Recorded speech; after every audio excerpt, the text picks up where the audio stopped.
escolhe aqui com certeza é levar a boa semente, um evangelho sólido e verdadeiro para aqueles que conhecem a palavra e também para aqueles que não chegaram até então ao pleno conhecimento da verdade, ok? Quero dizer para você que Deus vai falar com você através da sua palavra. É por isso que nós estamos aqui com a Carta Magna de Deus, o livro sagrado, as escrituras sagradas, de Bereshit até o Tanar, que é de Gênesis a Malaquias, e a Bish Hadashah, que no hebraico é o Novo Testamento.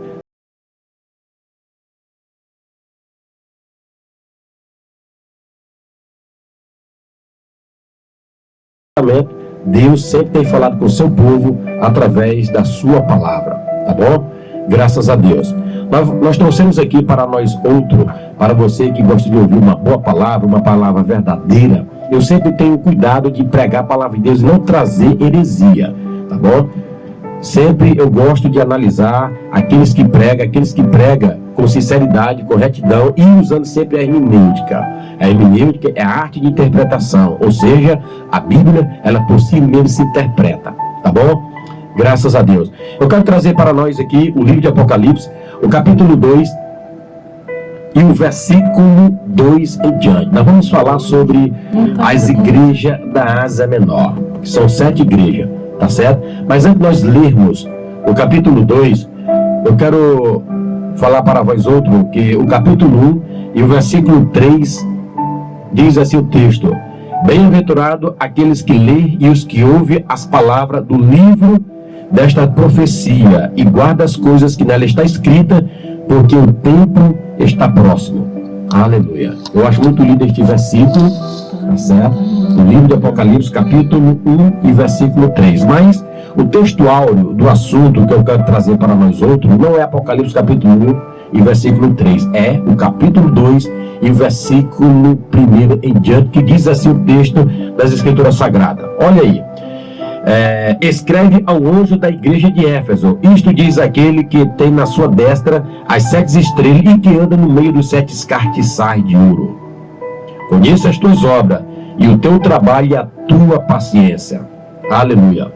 Somente por enquanto este versículo, para nós fazermos aqui uma pequena introdução, para que você possa entender aquilo que eu estou querendo trazer para você, tá bom? Graças a Deus. Escreve ao anjo da igreja que está em Éfeso, diz aquele que tem na sua destra. A palavra destra é a direita, representa a direita.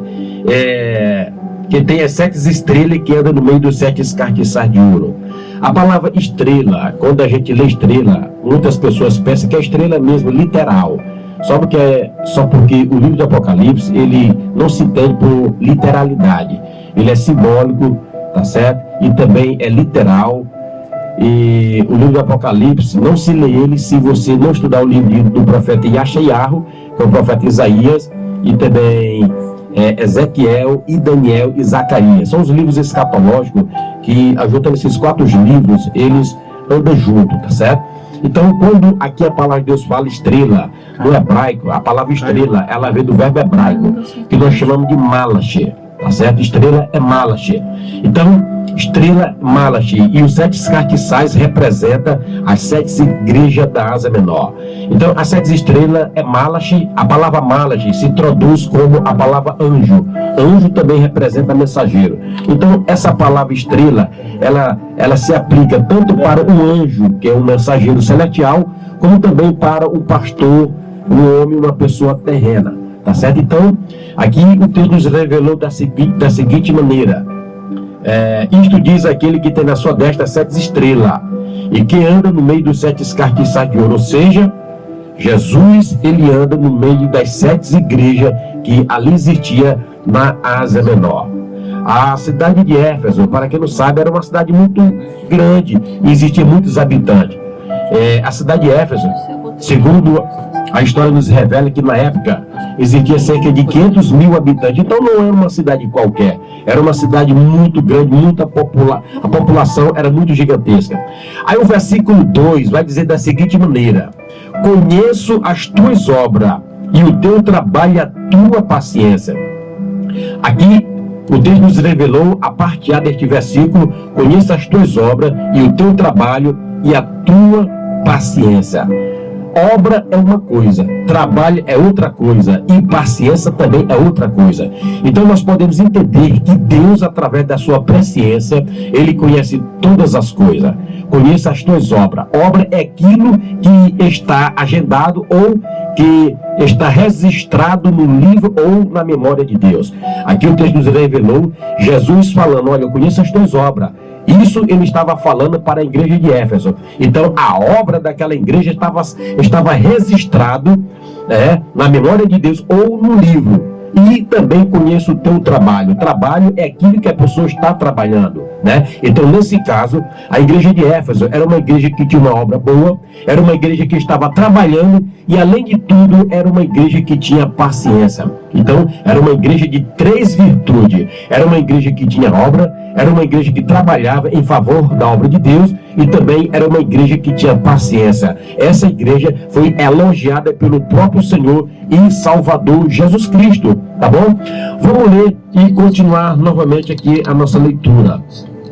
O versículo 3 diz assim, para complementar mais essa pequena introdução do capítulo 2: e sofreste, e tem paciência, e trabalhar-te pelo meu nome e não te cansaste. Essa igreja foi mais uma vez elogiada pelo próprio Senhor e Salvador Jesus Cristo. Conheço a tua obra. Aleluia. Glória a Deus. Verso 3, né? E sofreste. Por que ela sofria muito? Porque essa igreja, meus amados, foi uma igreja que foi fundada por Paulo. A igreja de Éfeso era uma igreja teológica, era uma igreja, olha, foi pastoreada por Paulo, que foi o fundador dessa igreja. Essa igreja foi pastoreada por Timóteo. Essa igreja foi pastoreada pelo apóstolo João, tá certo? E também por Timóteo. Então, era das 7 igrejas da Ásia Menor, era a igreja mais preparada teologicamente. Essa igreja teve um grande privilégio, grandes pregadores, Paulo, Timóteo e João. E também ela foi pastoreada depois pelos seguidores de João, né? Os seus discípulos. Então, não era uma igreja qualquer. Essa igreja agora estava sendo elogiada pelo próprio Senhor e Salvador Jesus Cristo. Aleluia! E sofreste, tem paciência. Mais uma vez ele elogia essa igreja. Era uma igreja que tinha paciência e trabalhar-te pelo meu nome e não te cansaste. Aleluia. Veja, meus amados, as virtudes dessa igreja. Uma igreja que trabalhava sem cansadamente. É uma igreja que tinha um grande amor pela obra de Deus. Aleluia. Jesus estava elogiando essa igreja, porque era uma igreja que tinha paciência, era uma igreja que tinha amor, era uma igreja que tinha obra, era uma igreja que trabalhava incansavelmente. Agora vamos lá. O versículo 4, o que Jesus vai falar para essa igreja. Aí depois eu vou fazer a aplicação desta igreja para os nossos dias atuais. Ok? Aleluia. Olha o versículo 4. Olha Jesus agora pegando essa igreja, chamando a atenção dessa igreja, para que essa igreja voltasse o que ela era. Tá certo? Olha o versículo 4. Tenho, porém, contra ti que deixar-te o teu primeiro amor. Aleluia. Olha o que Jesus agora começa a repreender esta igreja. Tenho, porém, contra ti que deixar-te o teu primeiro amor. Era uma igreja que trabalhava, era uma igreja que tinha obra, era uma igreja que tinha paciência, era uma igreja que trabalhava incansavelmente. Mas agora essa igreja está sendo chamada a atenção de Jesus de Nazaré. Jesus diz assim para esta igreja: tenho, porém, contra ti que deixar-te o teu primeiro amor. O que é que nós entendemos com isso, meus amados? Nós entendemos que existem muitas pessoas hoje que aceitam Cristo com amor, que aceita Cristo com gratidão. Jesus tira o camarada lá do lamaçal, do charco de lodo, o camarada que vivia na sarjeta, nas drogas, na prostituição, na lascívia, a pessoa que vivia no mundanismo, nas festas mundanas, vivia de acordo com a vontade da carne. Aí Jesus vai e pega o camarada, dá uma lavagem nele com o sangue dele. Aí Jesus vai e batiza o camarada com o Espírito Santo. E a pessoa ali está com aquele fervor gigantesco. Ele está vivendo ali o seu primeiro amor. Fervoroso, era uma pessoa que trabalhava incansavelmente na obra de Deus, é uma pessoa que trabalhava, né, que tinha boas obras, é uma pessoa que trabalhava e uma pessoa que tinha paciência. Mas ao longo dos anos, os anos foram se passando, né? Os anos foram se passando e de repente essa pessoa, de um modo ou de outro, se decepcionou às vezes com certo tipo de liderança dentro da igreja e diz assim: eu não vou mais para a igreja. Eu não vou mais para a igreja porque eu não aguento mais, eu não vou com a cara desse pastor, eu não vou mais com a cara desse irmão, com essa irmã, só chama ele, não me chama. E às vezes as pessoas se entristecem porque não vai mais com a cara do pastor, e às vezes também, ao longo do tempo, essa pessoa deixou de se congregar, deixou de ler a Bíblia, deixou de orar, e de um modo ou de outro essa pessoa esfriou. Esfriou. Ele não busca mais, olha, não sente mais vontade de ler Bíblia, ele não sente mais vontade de pisar na igreja, ele não sente mais vontade, sabe de quê? De fazer evangelismo pessoal. Mas no começo ele evangelizava. No começo ele pegava o folheto e entregava para as pessoas. No começo ele ia para os cultos de rua, para as cruzadas. Ajudava quem precisava. Mas os anos foram se passando. De repente, esse irmão esfriou e está na caverna. É por isso que hoje existem muitas pessoas desengrejadas, que não vai mais na escola dominical, não lê mais a Bíblia. Meus amados, crente salvo, na pessoa bendita de Jesus, ele tem que ler Bíblia, ele tem que orar, ele tem que jejuar, ele tem que vigiar, ele tem que permanecer, ele tem que perseverar. A igreja de Éfeso era a igreja do primeiro amor, era a igreja que tinha todas essas virtudes.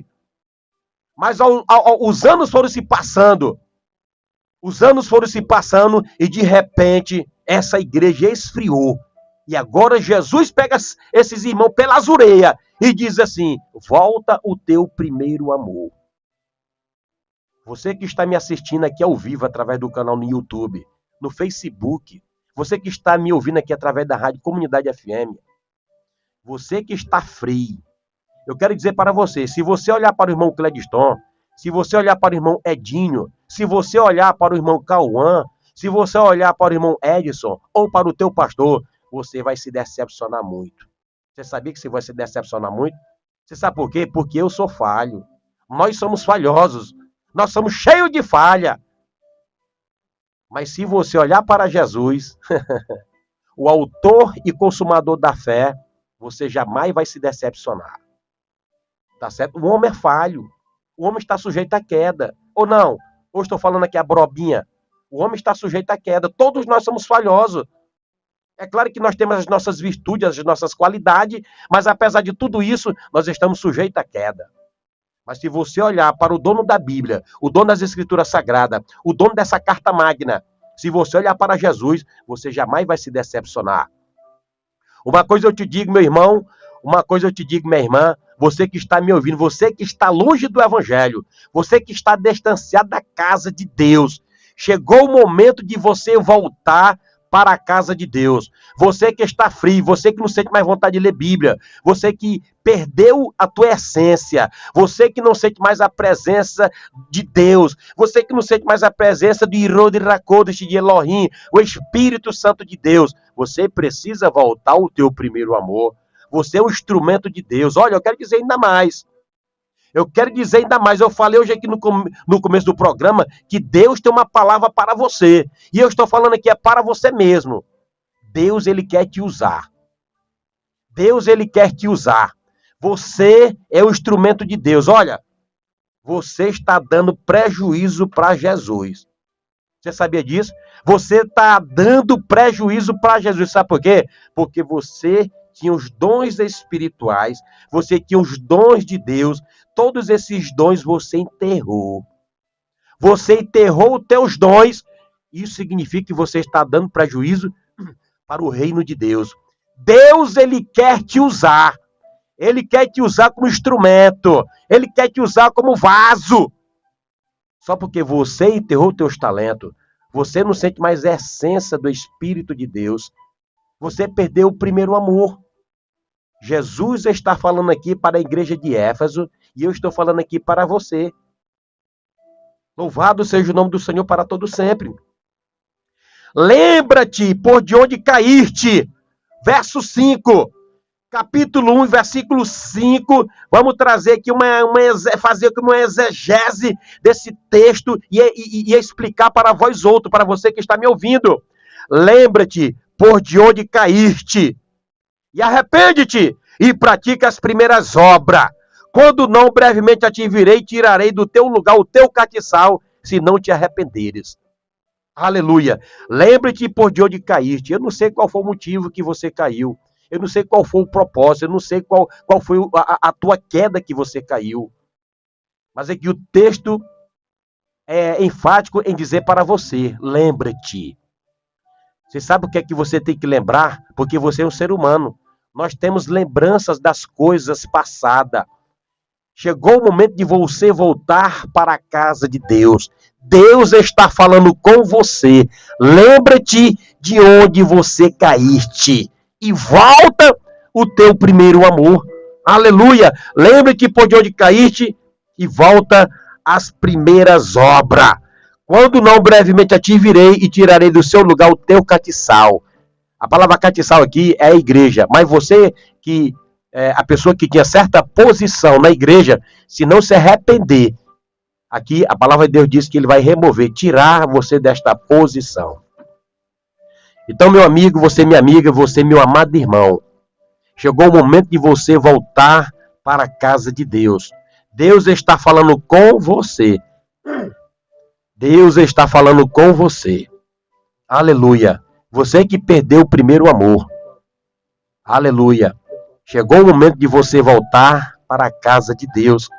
Nós vamos entrar aqui no capítulo 2 e o versículo 12, que nós vamos falar agora capítulo 2, aliás, e o versículo 8. Vamos falar sobre a igreja de Esmirna. Amém? A igreja de Esmirna. Escreve isto, diz o primeiro e o último, o que foi morto e reviveu. Conheça as tuas obras, e tribulação e pobreza.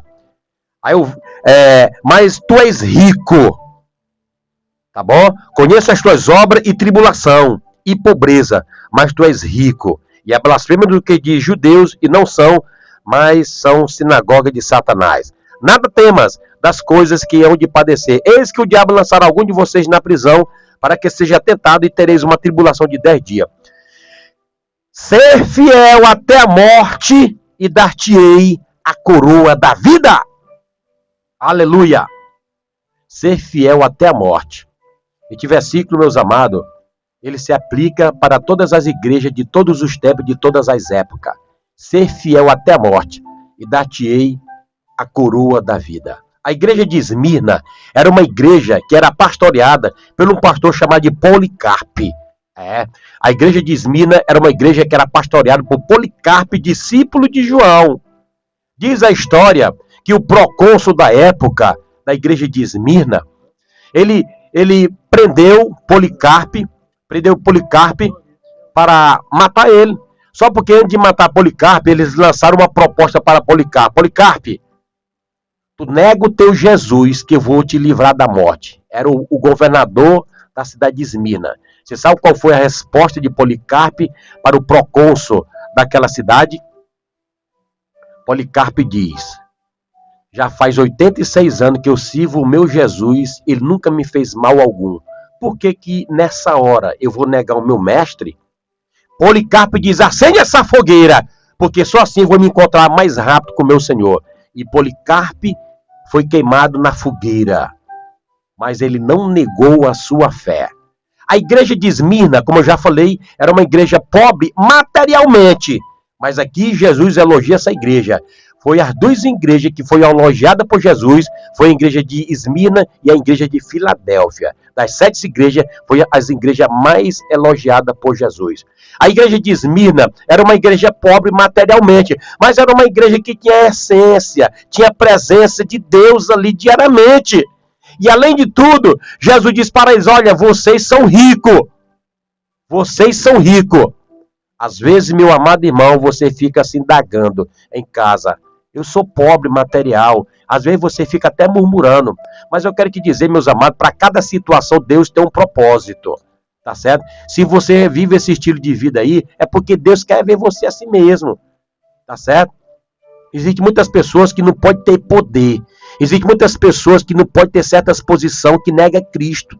Eu já conheci pessoas assim. Eu conheci um camarada aqui na cidade de Pedreiras, no Maranhão, onde eu moro, que ele dizia assim: no dia que Deus me der condição para me comprar um carro, eu vou fazer igual o irmão Cledistão. Porque eu passei um tempo na época aqui na cidade de Pedreira, evangelizando todas as nossas regiões de várias cidades. Eu fui até no Pará, em São Luís. Nós tínhamos uma equipe conhecida como Missão de Boas Novas. E esse rapaz, era diácono da época, ele dizia: se Deus me der condição para comprar um carro, eu vou fazer igual o irmão Cleistão. Deus deu condição para ele. Comprou um carro, um Fiat Uno na época zerado. Você sabe o que aconteceu? Esse irmão se envolveu com namoro. Já está mais ou menos com seus 12 a 13 anos desviado. Nunca mais voltou para a casa de Deus. Tá certo? Então, existe situação que Deus não dá. Lá no livro de Tiago, diz assim, ó: vocês pedem e não recebem, porque vocês pedem mal para gastar nos seus próprios deleites. Tá certo? Mas a igreja de Esmina era uma igreja pobre material, mas era uma igreja espiritual. Aleluia! Foi elogiada pelo próprio Senhor e Salvador Jesus Cristo. E além de tudo, diz ainda: olha, não tema das coisas que hão de padecer. Eis que o diabo lançará algum de vocês na prisão para ser tentado, e tereis uma tribulação de 10 dias. Segundo a história nos revela que o imperador da época era um camarada por nome de Domiciano. Domiciano era irmão de Tito. Tito foi aquele filho do imperador Vespasiano na época, tá certo? Foi ele que colocou João na ilha de Patmos, Domiciano, e Domiciano também autorizou para matar esses crentes da igreja de Esmirna. E esses aqui, que a palavra de Deus falou, que vocês iam ter uma tentação de 10 dias seria lançado na prisão, eles foram mortos, devorados pelos leões, conhecido como Coliseu de Roma. Tá certo? Esse Domiciano, ele se autodenominou como Deus. E o Senado, na época, mataram ele. Ele reinou do ano de 81 até o ano de 96. Ou seja, ele reinou cerca de 15 anos o seu poderio. Tá certo? Então, Domiciano foi um imperador muito cruel, muito cruel. Ele matou muitos cristãos, principalmente os crentes da igreja de Esmina, que era pastoreada pelo pastor Policarpe. Aleluia, glória a Deus. Era uma igreja pobre material, repito, mas era uma igreja que tinha a essência de Deus. O que importa para nós, meus amados, é claro que nós lutamos para sobreviver, para ter uma vida melhor, mas a coisa mais principal que existe em nossas vidas é o espiritual. Inclusive o próprio Jesus disse: buscai primeiramente o reino de Deus e a sua justiça. Essas outras coisas que são materialismo, será vos acrescentado. Tá certo? Então Jesus, ele dá para nós o espiritual e o material para nos manter. Ou seja, ele é o nosso maior mantenedor. Tá certo? Então, se você está precisando de algo, peça a ele, e ele dará de acordo com a sua vontade. Tá certo? Não peça de acordo com a sua vontade. Você, às vezes, pede mal e não recebe. Peça de acordo com a vontade de Deus, e ele, segundo a sua vontade, vai te dar. Ok? Deu para entender, né? Glória a Deus. Vamos partir agora para a terceira igreja, a igreja de Pérgamo. A igreja de Pérgamo. Aleluia. Diz assim o texto, capítulo 2 e o versículo 12 do livro de Apocalipse. E ao anjo da igreja que está em Pérgamo, em outras palavras, ao pastor, porque a palavra anjo, como eu falei aqui, é malachi, que é uma palavra hebraica, e no grego é ângelo, tá certo? Então, a palavra ângelo, ou a palavra malachi, representa um pastor ou um anjo celestial, ou seja, o pastor é o mesmo anjo, um mensageiro de Deus na terra, tá certo? E o anjo da igreja que está em Pérgamo, escreve isto: diz aquele que tem a espada aguda de 2 fios. Essa palavra espada de 2 gumes significa que ela vai para lá e vem para cá. A palavra de Deus aqui representa uma espada que quando eu estou pregando aqui, ela não está se aplicando somente para você. Ela está indo para ali, ela está indo para cá, está indo para todo lado. É uma espada de 2 gumes, tá certo? Aleluia. Olha o versículo 13. Conheça as tuas obras. Olha, mais uma vez aqui, vai dizer: olha, eu conheço as tuas obras. Jesus está dizendo, olha, eu conheço as tuas obras. Não adianta você se esconder. Ele conhece tudo que você faz. Tá certo? Olha, essa igreja está sendo elogiada por Jesus. Conheço as tuas obras e onde habita. E que onde está o trono de Satanás. Eita, o trono de Satanás estava na cidade de Pérgamo. E retém o meu nome. E não negaste a minha fé. E ainda no dia de Antipas, minha fiel testemunha, o qual foi morto entre vocês, onde Satanás habita. Já viu um negócio desse? O trono de Satanás. Muitos, eu fico pensando aqui. Existem muitos pregadores que pregam e diz que o trono de Satanás era na terra, nessa cidade por nome Pérgamo. A cidade de Pérgamo era uma cidade grega romana, tá certo? Eu vou explicar para vocês aqui para que vocês possam entender, tá certo? A cidade de Pérgamo era uma cidade como se fosse Canidé, né? No Ceará, Canidé no Ceará, né? Canidé, aonde todos os anos vai os romeiros, vai as pessoas que são simpatizantes de São Francisco, de Padre Cícero e assim por diante. Os adeptos, né? Lá uma grande idolatria naquela cidade ali de Canidé, mas a cidade de Pérgamo existia vários deuses. Existe a deusa Afrodite, a deusa Diana, tá certo? Era uma cidade que era totalmente cheia de idolatria. Só que na cidade de Pérgamo também existia uma estátua e um deus principal que eles adoravam por nome de Zeus.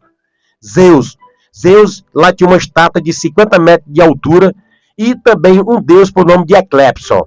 Eclepson era conhecido como deus da medicina, onde as pessoas iam para lá para receber cura e tal. Igual as pessoas vão para Canidé, vai para Bahia, vai para Belém, tá certo? Então, aqui não é literalmente onde Satanás habitava. Aqui uma palavra, uma hipérbole, uma figura de linguagem, tá certo? Onde existiu uma grande idolatria nesta cidade, tá certo? Então veja bem, meus amados, era uma cidade muito idólatra, onde as pessoas idolatravam muitos deuses. Aí o texto nos revelou, conheço as tuas obras e onde habita e que onde está o trono de Satanás e retém o meu nome. Ou seja, eles guardavam o nome da palavra de Deus, guardavam o nome de Jesus. Mas o versículo 14 vai dizer assim, mas algumas poucas coisas tenho contra ti. E o que era? Mas algumas coisas tenho contra ti, porque tem lá os que seguem a doutrina de Balaão, o qual ensinava a Balaque a lançar trompeço diante dos filhos de Israel, para que comesse do sacrifício da idolatria e fornicasse. Assim tem também os que retêm a doutrina dos nicolaítas, o que eu odeio. Arrepende-te, pois quando não, em breve virei a ti e contra eles batalharei com a espada da minha boca. Mas algumas poucas coisas tenho contra ti, porque tem lá os que seguem a doutrina de Balaão, e que ensinava a Balaque a lançar trompete diante dos filhos de Israel, e tem também lá os que retêm o meu nome, né? E os que seguem a doutrina dos nicolaítas. Tanto a doutrina dos nicolaítas, como também a doutrina de Balaão, era farinha do mesmo saco.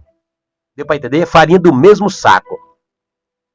A doutrina de Balaão dos nicolaítas, você sabe o que é que ele dizia? Ele dizia que o corpo para nada servia. O corpo para nada presta. Já que o corpo para nada servia, para nada presta, tá certo? Ele dizia que o corpo já está condenado ao pecado e que Deus não precisava do corpo. Agora vamos se prostituir. Eram as maiores fornicações que existiam, eram os crentes convertidos a Cristo que se envolveram com essas doutrinas de Balaque, de Balaão ou dos nicolaítas.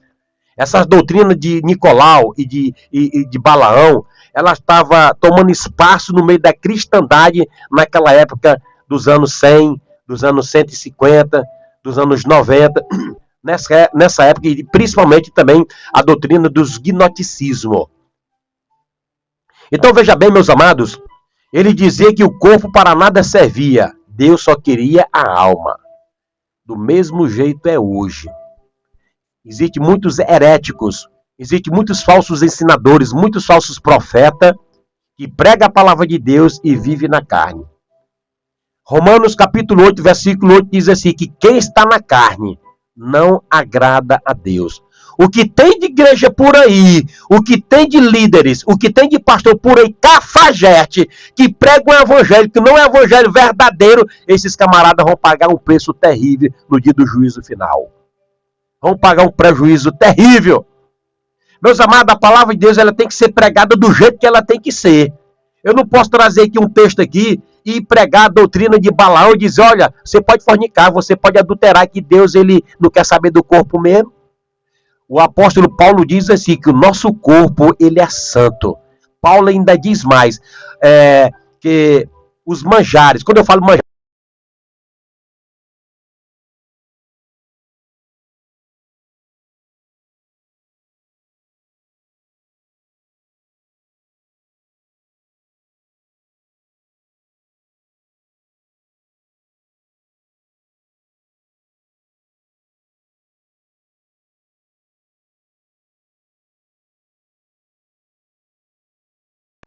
Primeira de Tessalonicenses, capítulo 4, versículo 16, está escrito que o mesmo Senhor descerá do céu com alarido e com voz de arcanjo e com a trombeta de Deus. E os que morrerem em Cristo ressuscitarão primeiro. Nós, os vivos, seremos transformados para encontrar com o Senhor nos ares. O nosso corpo ele vai ser transformado. Como é que o camarada vem com uma conversinha dessa de caruchinha, dizendo que Deus não quer saber do corpo, rapaz? Existem muitas igrejas hoje, meus amados, que permite a fornicação. Que permite a fornicação é o sexo entre dois solteiros. Existe igreja por aí que existe troca de casal. Troca de casal depois do culto. São igrejas da carne, igrejas carnais, uma igreja que não prega o evangelho verdadeiro. Eu quero dizer que isso já vem desde os tempos primórdios. Tá certo? É por isso que muitas pessoas nos odeiam, porque nós pregamos a verdade. E a verdade ela tem que ser pregada. Tá certo? Pode doer o que doer, mas a palavra de Deus tem que ser a verdade, tem que pregar a verdade. Então, existem muitos camaradas por aí, muitos líderes, que não pregam o evangelho verdadeiro, prega só mamão com açúcar. É só passar na mão na cabeça do camarada, agradando, para não perder a ovelha. Tá certo? Esses líderes vão pagar um preço terrível no dia do juízo final. Lá na primeira carta de João, capítulo 2, versículo 12 em diante, você vai ver sobre esses assuntos que eu estou falando aqui, em nome de Jesus de Nazaré. Glória a Deus. Aí o texto nos revela da seguinte maneira: arrepende-te, pois quando em breve virei a ti e contra eles batalhei com a espada da minha boca. Arrepende-te. Enquanto tiver vida, existe esperança. E a esperança existem 3 pontos fundamentais para você aceitar Cristo. 3 pontos principais. Primeiramente, o que está na Bíblia, arrepende-te. Arrependimento. Segundo lugar, confissão de pecado. E terceiro lugar, abandono de erro. Você que, se por acaso você vive essa prática de vida, você tem que se arrepender e confessar os seus pecados e não praticar mais isso, ok? Essa foi a igreja de Pérgamo. Eu quero passar aqui para outra igreja, por causa do tempo que não nos resta muito. Eu quero comentar aqui um pouquinho sobre a igreja de Esmirna. A igreja de Esmirna, que é a quinta igreja da Ásia Menor. E aqui nós vamos falar fortemente. É um dos pontos principais que eu quero falar aqui, é sobre essa igreja. Depois nós pulamos para outra aqui, em nome de Jesus. E é o anjo da igreja que está em Sardes. Escreve isto. Diz o que tem os 7 Espíritos de Deus e as 7 estrelas. Na verdade, Deus não tem 7 Espíritos. Os 7 Espíritos aqui é uma figura de linguagem, uma hipérbole, que os 7 Espíritos é o que vale o Espírito Santo de Deus, ok? Deu para entender, né? Veja bem, 7 Espíritos de Deus e as 7 estrelas. Estrelas, como eu já falei, são os 7 pastores da igreja da Ásia Menor. Olha o versículo 1, a parte B. Diz assim: conheço as tuas obras. Mais uma vez, olha, Jesus sempre está tocando na tecla. Conheço as tuas obras. Aleluia. Conheço as tuas obras, que tens nome de que vive, mas está morto. Conheça as tuas obras, que tens nome, que vive, mas está morto. Você conhece alguém assim ou não? Se você não conhece Jesus, ele conhece. Existem muitas pessoas, meus amados, dentro da igreja mesmo. Aí tem alguém que chega a indagar e diz assim, rapaz, não gosto muito do irmão Cledistão, não. Ele fala não é indireta não, direta mesmo. Direta mesmo. Ele fica falando da igreja, ele não é crente não, falando da igreja dele. Meus amados, a palavra de Deus aqui é uma espada de dois gumes. Ela se aplica para você, se aplica para mim. O que eu quero dizer é que existem muitos líderes, muitos crentes de diversas naturezas dentro da igreja que vive, mas está morto. Dentro da igreja, mas está morto. Pregando, cantando, mas ele está morto. Ele tem pele, ele tem nervo, mas não tem vida. É um vale de osso seco. Vou ler mais uma vez aqui. Conheça as tuas obras que tens nome. Tem nome. Às vezes o camarada tem uma certa posição dentro da igreja. É fulano de tal. Ele tem nome. Né? Tem nome. Que vive. Que tem nomes e que vive. Mas só porque na verdade está morto. Existem muitos assim, meus prezados irmãos. Dentro da igreja. Canta.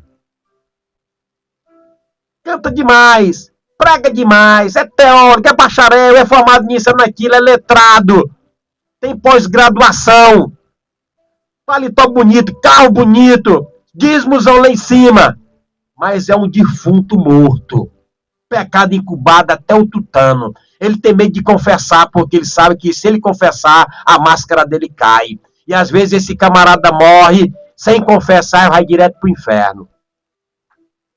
É por isso que o nome desse programa é Impacto com a Palavra de Deus. Porque ele impacta e nós viemos aqui para pregar a verdade. Nós estamos aqui com 5 anos já com o programa aqui Impacto. E agora que nós começamos um pouco dias atrás, sendo transmitido através do YouTube. Graças ao instrumento humano que me incentivou por nome de Cauã. Aleluia, glória a Deus. Graças a Deus. Tu tem nome? Tem? Mas você está morto. É necessário você confessar. Você que está me assistindo pelo YouTube, você que está me ouvindo através desta programação da Rádio Comunidade 87,9. Se você vive nessa situação, eu quero dizer para você, Jesus ele te ama. Só porque é necessário você se arrepender e voltar ao teu primeiro amor. Volta onde tu caíste. Agora, se você permanecer... Agora, o pior de tudo, sabe o que é? É porque a maioria deles estão com a mente cauterizada. Não querem voltar, retroceder, não querem nascer de novo, não quer passar pelo processo do novo nascimento, prefere morrer do jeito que está, porque não quer perder a posição. Não quer perder a posição que tem. Aí o versículo 2 diz assim, ser vigilante e confirma o restante que estão para morrer, porque não achei as tuas obras perfeitas diante de Deus. Meus amados, a igreja de Esmina, aliás, a igreja de Sardes, ela é a igreja dos 3 tipos de crente, olha, falando quente, olha, ela é a igreja dos 3 tipos de crente. O primeiro crente é o crente morto. O segundo crente é o crente quase morto. E o terceiro crente é o crente remanescente. E eu vou mostrar na Bíblia aqui. Porque eu gosto de pregar e mostrar na Bíblia. Não é negócio só de teologia própria minha, não. Não é um argumento próprio. Quando eu uso o termo de teologia própria, é uma teologia própria da pessoa que está pregando. Mas quando você traz uma teologia própria e mostra a hermenêutica, a Bíblia, os versículos, capítulo e versículo, aí não tem como o camarada falar nada. Não tem como a pessoa falar nada. Vamos lá. A igreja dos 3 tipos de crente. Eu falei, primeiramente, o crente morto. Eu falei o segundo, o crente quase morto. E o terceiro, o remanescente. Vamos lá? Vamos lá. Capítulo 3 e o versículo 1 em diante. Diz assim, eu vou ler logo a parte A. Isto diz o que tem o Espírito de Deus e as 7 estrelas. Olha, vamos falar do primeiro crente morto. conheça as tuas obras, que tens nome de que vive e está morto. Aqui é o primeiro crente da igreja de Esmirna. Aqui é o primeiro crente, a primeira classe de crente morto. Tá certo? Existem muitas igrejas que existe 3 tipos de classe de pessoa dentro da igreja também. Os mortos, os quase mortos e o remanescente. Sempre tem aqueles que não se contaminaram, que não se envolveram no pecado. Tá certo? Então essa igreja aqui era uma igreja que tinha o crente morto. Aqui existe muitas igrejas de pessoas, independentemente da sua religião, pode ser a igreja batista, a igreja Assembleia de Deus, a igreja Nação Madureira, a igreja presbiteriana, sempre vai ter crente morto. Sempre vai ter. Não tem pra onde correr. Tá certo? Mas sempre vai ter os remanescentes. Então, provei aqui para você o capítulo 1, capítulo 3 e o versículo... Capítulo 3, versículo 1. Conheça as tuas obras, que tens nome de que vive e está morto. Tá certo? E o segundo crente quase morto. Capítulo 3, versículo 2 vai nos revelar. Olha, ser vigilante e confirma o restante que estão para morrer. Então, essa igreja aqui, existia outros crentes que estavam para morrer, irmão Adínio. Existia outros crentes que ali estavam vendo a situação daqueles crentes mortos, estavam indo no mesmo barco. Tá vendo? Então, o texto nos revelou aqui, olha, ser vigilante e confirma o restante que estão para morrer. Aqui são os crentes quase mortos. Estava só na peinha, estava quase lá dentro do buraco, quase morto. Existem muitos dentro da igreja hoje, que está só o caco, está só queijando para morrer. Está só aquela luzinha apagando, como se fosse aquela parábola das 10 virgens. As nossas lâmpadas estão se apagando. Tá certo? Porque não sente mais, não está mais sentindo a essência do Espírito Santo. Deixou de orar, deixou de jejuar, deixou de vigiar, deixou de ler Bíblia, deixou de se congregar, deixou de pregar, deixou de fazer a obra de Deus. Você está quase morto. E agora o remanescente, irmão Cladiston. Quem é o remanescente? Vamos mostrar na Bíblia. Olha lá, capítulo 3 e o versículo 4. Diz assim: mas também tem em Sardes algumas poucas pessoas que não se contaminaram suas vestes, e comigo andarão vestidos de branco, porquanto são dignos disso. Aí eu pergunto para você que está me assistindo através do YouTube, você que está me ouvindo através desta programação, eu pergunto para você, qual dessas classes você é? Não é preciso você falar para mim, não. Você é da classe dos mortos? Você é da classe dos quase mortos? Ou você é o remanescente que andará com Jesus de branco? Diga para Jesus, porque não adianta eu te julgar que eu não te conheço a tua vida. Só Jesus, que tem os olhos como chama de fogo, ele conhece o mais profundo da tua alma. Ele sabe que se ele voltar hoje, ele sabe se você vai subir ou não. Tá certo? Então é necessário, meus amados, a gente consertar o nosso altar. A Bíblia nos revela que o profeta Zacarias e Ageu, quando voltaram da Babilônia, e eles recomeçaram, juntamente com o príncipe Zorobabel e o sumo sacerdote Josué, a única coisa que era para eles fazerem era reconstruir o templo, na época quando eles voltaram da Babilônia. Mas era necessário eles fazerem outra coisa antes de reconstruir o templo. Você sabe o que foi? Zorobabel colocou no seu coração que ele viu a necessidade de reconstruir o altar de Deus que estava caído. Tá certo? Então, para iniciar o templo, foi necessário ele reconstruir o altar para oferecer sacrifício a Deus. Então, para você, eu falo aqui neste momento, se você está com o seu altar caído, quero dizer para você, procure consertar o teu altar. Procure consertar a tua vida espiritual diante de Deus. Tá certo? Procure, porque senão você vai fazer parte das duas classes, dos mortos ou dos quase mortos. Ou você é o remanescente. Aleluia. Quero dizer para você que Deus está falando com você hoje, poderosamente, através desta programação. Tá certo? E se você quiser nos assistir, sempre pelo YouTube, você coloca aí a palavra Cladiston Pedro, né, Cauã? Cladiston Pedro, e você vai nos assistir, dá o seu likezinho para que você possa curtir e também levar esta correspondência mais adiante para que muitas outras pessoas possam entender a verdadeira, genuína e verdadeira palavra de Deus. Glória a Deus, louvado seja o nome do Senhor para todos sempre. Eu quero falar aqui também, antes de nós finalizarmos, eu quero falar aqui também da a igreja de Laodiceia. E ao anjo da igreja de Laodiceia, escreve isto, diz o Amém, a testemunha fiel e verdadeira, o princípio da criação de Deus. Conheço as tuas obras. Mais uma vez.